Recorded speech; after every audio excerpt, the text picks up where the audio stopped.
Question 1. In what ways does your media product use, develop, or challenge forms and conventions of real media products?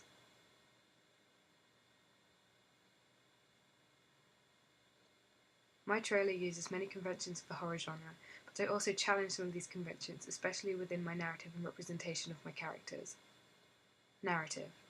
The narrative of my trailer is very conventional, as it follows Todorov's theory of equilibrium, disruption, recognition, attempt to repair, and then a new equilibrium. This is shown within my trailer as it starts with Grace being at school and seeming like the average student. She invites the school bully Blair to a party, but everything seems fairly normal. The disruption comes when Blair is drugged by Grace, and the recognition is when Blair realizes what Grace intends to do. However, I challenged the convention of showing an attempt to repair the situation in the trailer. I left out the attempt to repair and the new equilibrium because I didn't want to show Blair escaping Grace, and I thought it would give away too much of the storyline. I decided to use this narrative structure because some trailers I looked at used the same or similar structure. The Last House on the Left uses a similar structure, the equilibrium showing a family going on holiday where their daughter meets some new people, the disruption being the gang that takes the daughter into the woods and tries to shoot her, the recognition being when she crawls home and her family find her and realise who the people in the house are, and the attempt to repair being the family taking revenge on the gang. Another trailer I looked at that uses the same structure as The Last House on the Left is The Loved Ones. They show a boy leading a normal life, then being kidnapped, then being tortured, and trying to escape. Even though these trailers showed an attempt to repair the situation and I did not, neither of them showed the new equilibrium, as it would have given away the whole storyline. I made my trailer unconventional while making my narrative develop Strauss's theory of binary opposites. Instead of having Grace, who could be shown as evil, versus Blair being shown as good, it really has evil versus evil. While Blair isn't as bad as Grace, she was a school bully and can clearly be seen being mean to Grace at the beginning of the trailer, so while she may not be totally evil, she is by no means good. I decided to challenge this convention because typically opposites like good versus evil or natural versus supernatural are used. In The Loved Ones, it was a good character Brent versus an evil character Lola. In Carrie, it was Carrie's supernatural powers versus the normal natural characters that can't fight her. Genre. I used a lot of conventions from the horror genre in my trailer. The main convention of the torture genre is the use of blood. While there could have been more blood and gore in my trailer, the main shock was when Grace stabs Blair in the eye. This was shown up close and you could see the detail of the blood and the knife in the eye. Although blood and gore is conventional within the films themselves, in the trailers nothing too graphic is shown, so I feel like I've developed this convention. In The Loved Ones, you can see Lola going in to attack Brent, or they will show Lola as he screams instead of showing what she is doing to him.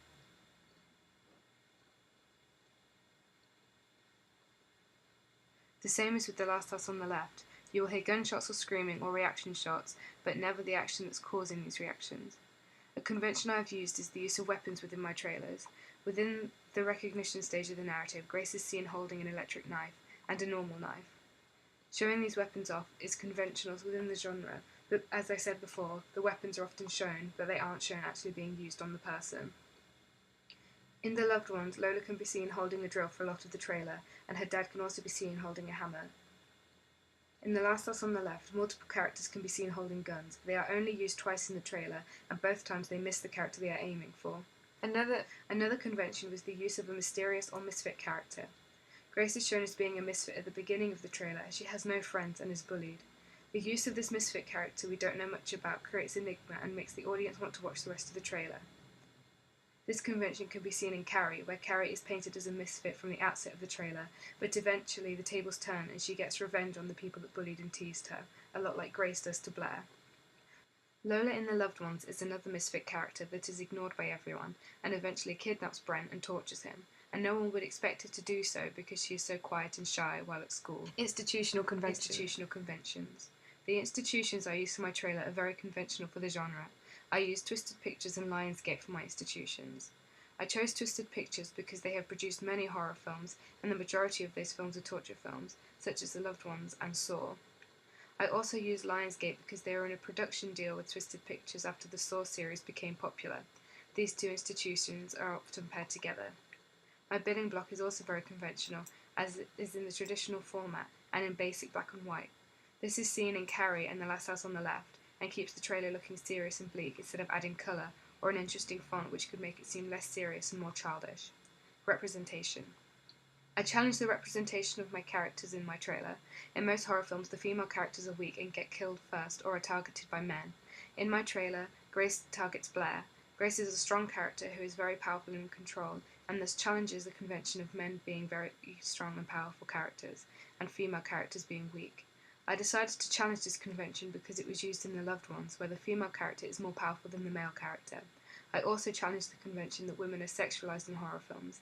In most horror films, there is always a female character that is very promiscuous and sexualized, but I have not included a character like this. I chose to do this firstly because they are meant to be 16 or 17 years old, and I wanted Grace to seem very childish, so she wouldn't be sexualized at all. I saw this used in The Loved Ones with some of Lola's costumes, but the girls in the trailer were still sexualized a little. As well as characters, I also think I have challenged the convention of where torture films usually take place. In films such as Saw or Hostel, the torture takes place in dirty, dark rooms, which look very threatening. I decided to challenge this convention and use a birthday party setting as the place where the torture happened. I did this so it would fit the theme of my trailer and ran with Grace's childlike nature. Cinematography conventions. I challenge the convention of horror films being dark and dingy as seen in films like Saw, where everything is very dark and has a green tint to all the footage. The clips in my trailer are very light and full of colour, and even in the torture scenes there are lots of fairy lights and pink. This juxtaposes what is happening in the scene, while continuing the birthday theme. A convention I used was the use of a montage. I used it towards the end of the trailer when the torture scene started. The use of a montage in horror trailers is very conventional, and they are also usually used towards the end of the trailer, as seen in The Loved Ones and Carrie. Typography and caption conventions. The typography and captions in my trailer are very conventional for the horror genre. Both aspects of my typography and captions are used either in Carrie or The Loved Ones, and both are used in Last House on the Left. I use the convention of staggered text in my captions, which is used in The Loved Ones and The Last House on the Left, which staggers the text so it draws the focus to one line of text at a time. I did the same in my trailer to create some suspense and to give the captions some movement. I also used the convention of using a serif font in my trailer. Carrie and The Last House on the Left also use a serif font for their captions. I used this because a serif font looks more serious and I feel it fits the horror genre more than a sans serif font would. I also used white text on a black background, as it keeps the captions dark, but the font is still easy to read and stands out. This convention is seen in Carrie and The Loved Ones. Editing conventions. I used a lot of conventions seen in the horror genre when I edited my trailer. For instance, at the start of the trailer the pace is slow and the clips fade in and out slowly. The speed stays the same throughout the equilibrium until the disruption occurs. This conventional editing style is seen in Carrie and The Last House on the Left. Another convention is the use of a montage, in the last 30 seconds or so. I used a montage in my trailer as the climax of the film is shown. This use of montage is also used in The Loved Ones and Carrie too. I did this because it grips the viewer and shows what the film is about without giving away too much. Sound conventions. The sound in my trailer is also very conventional. At the beginning of the trailer, soft, slow piano music begins as the institution logo plays and continue into the equilibrium. The same sound convention is used in Carrie and The Last House on the Left. Brightly beams our Father's mercy. Are we there yet? We are making the turn now. As the trailer picks up and the disruption occurs, the music changes into something that creates a little more suspense and changes the mood of the trailer. This happens in Carrie and in The Loved Ones and helps the audience realise that something has changed and something bad is about to happen. You gotta keep killing him. No!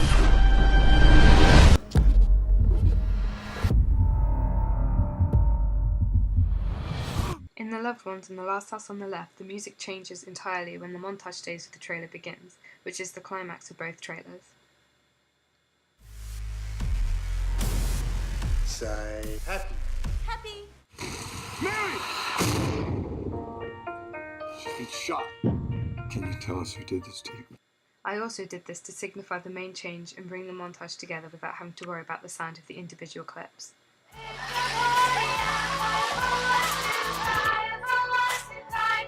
In The Loved Ones, there is also a part where Lola leans forward and says, "What are you looking at?" and the music goes silent. What are you looking at? Did a similar thing in my trailer when Blair says, "What are you doing?" and Grace goes, "Shh," before the main music kicks in. What are you doing?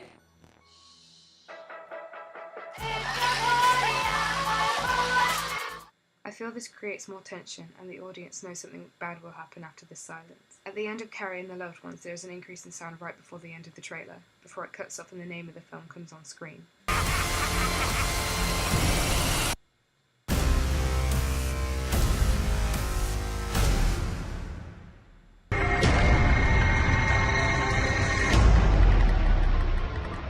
I have included this convention in my trailer too, as I think it looks more professional and fits with the conventions of my genre. You did to me.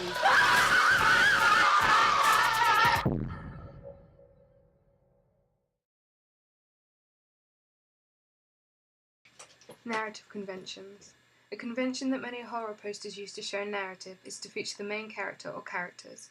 I have done this and included Grace and Blair, the main characters of my trailer. By doing this, the audience can link the characters from the trailer to the poster. Another convention I have used is the use of iconography. I have used the electric knife from the trailer in the poster. The electric knife is a recurring object throughout the trailer and is something the audience would remember, so I made sure it was included in the poster. It would also make the audience wonder what Grace is going to do with the knife, which would lead them to watch the trailer. Genre conventions. I used the convention of having blood on my poster. While most new horror posters don't have blood or only hint at having blood on the posters, I decided to include blood on my poster because it is part of the torture genre, and posters such as Saw include blood on their posters. The use of a weapon is also conventional for the horror genre, so I included the electric knife on my poster. This paired with the blood creates enigma while hinting to the storyline. Institutional conventions. The institutions I used on my poster are conventional for the horror genre. I used Lionsgate and Twisted Pictures, a company who works with Lionsgate to produce horror films. On the Loved Ones poster, the institutions are at the bottom of the poster under the billing block, but the institutions for Carrie are next to the date, slightly under the billing block. I decided to set out my institutions like on the Carrie poster, as I feel like they fit in with the billing block and other information instead of just being left at the bottom of the poster out of place. Representation conventions. The group I represented in my poster is teenage girls. Girls are typically considered to be weak and innocent, but teenagers are usually seen as troublemakers or threatening. In my poster, one girl is represented as being weak, and one is represented as being strong, which is unconventional in the horror genre, as most women are shown as weak, and men are shown as being strong. Cinematography conventions. A cinematographic convention in my poster is the use of direct address. In posters such as The Loved Ones and Carrie, the characters featured on the poster are looking directly into the camera. These posters also seem to show the characters at the disruption stage of the narrative, such as Carrie being covered in blood. Therefore, I decided to pose the characters in my poster to make it look as though it was at the disruption stage, with Blair covered in blood and Grace holding the knife. However, I challenged the convention of having a close-up of the characters and instead opted for a medium shot. This not only allowed to show Grace and Blair in the same shot, but also allowed me to include more mise-en-scène, such as the dresses they are wearing, the knife, and more of the blood. Typography conventions. The typography on my poster is conventional, as the font I have used for the cast names and the film name is a classic serif font, which can be seen on posters for other horror films, such as Carrie and The Conjuring, along with many others. This makes the film seem more serious and dark compared to a sans serif font that could make the poster seem childish. The billing block is also set out in a conventional way, in a tight box at the bottom of the poster with the website and date of release below it, as seen on the Carrie poster. The cast names are at the top of my poster, which is unconventional, as the cast names are only placed at the top of the poster on occasion in the horror genre, as most are placed closer to the billing block, as the tagline is usually placed at the top of the poster. The main magazine exclusively for the horror genre is Fangoria. Fangoria features different horror films, and so I decided to make a copy of Fangoria that features my film. Masthead. Fangoria has two different mastheads, the older version and the new version. Because my magazine would have been a recent release, I decided to use the new version of the masthead and stay with the conventional colour of the magazine, which is black, red and white. I did this mainly because the colours in my image include black and red, and so the masthead would fit with the theme. However, on some copies of Fangoria, the masthead colours changed to fit with the image on the cover. The masthead is at the top of the page, which is conventional to magazines in general.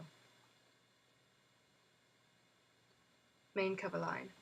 The main cover line on an issue of Fangoria is always the biggest and takes up most of the page, with smaller cover lines to one side.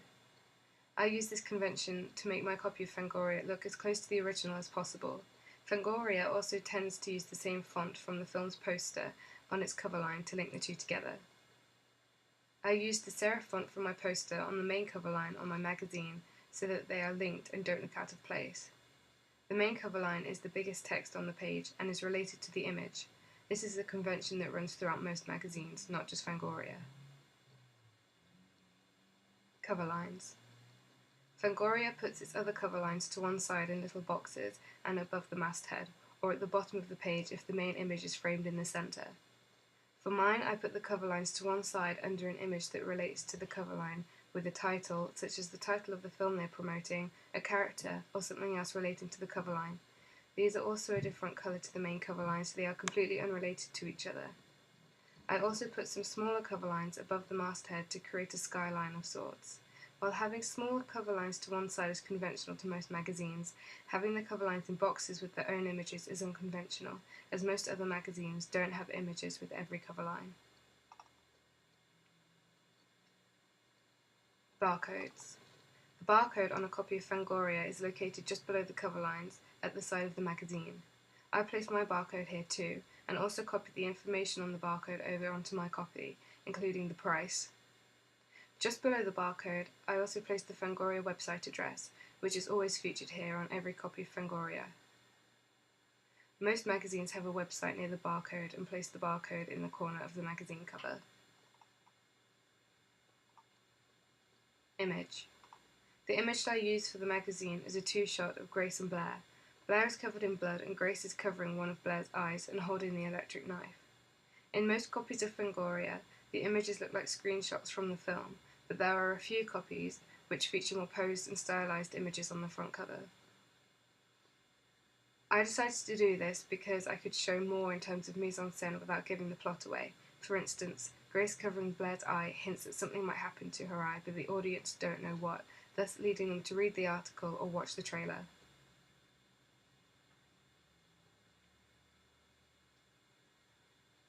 Boosts and date. Fangoria usually only has one boost per issue, either near the main cover line if it is related to it, or in the top corner if it is unrelated to anything featured on the cover. Because my boost is unrelated to anything on the cover, I put it in the top left-hand corner. I also made the boost yellow so it stayed within the colour theme of Fangoria but still stood out, which is what they also do for every issue. The month the issue was released is also included next to the masthead and only contains a shorthand version of the month. I included this on my copy of Fangoria too.